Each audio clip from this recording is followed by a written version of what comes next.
Priemiesčio gyventojų patogumui Molainių kaime šventiškai atidarytas naujas Norfos prekybos centras.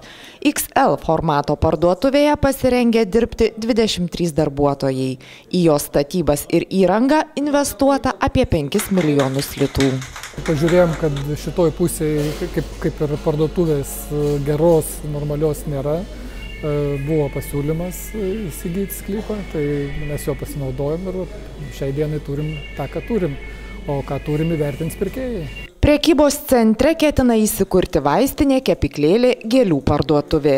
Prieigose įrengta daugiau kaip 100 vietų automobilių stovėjimo aikštelė, pro šalį keliaujantiems ar iš aplinkinių kaimų atvykstantiems.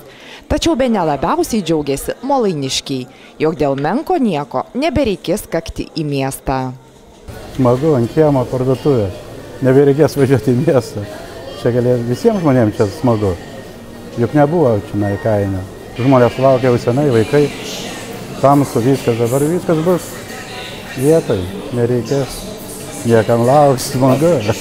Moderni, jaukios krautuvės stiliaus Norfa pastatyta pagal naują koncepciją, daugiau dėmesio skiriant ne tik parduotuvės funkcionalumui, bet ir estetiškai patraukliam dizainui.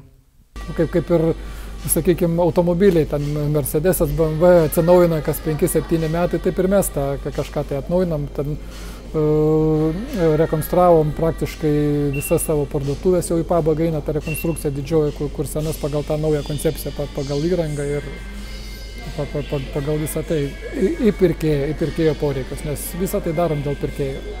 Šiuolaikiškame Norfos interjere teigiama sumontuota naujausia įranga.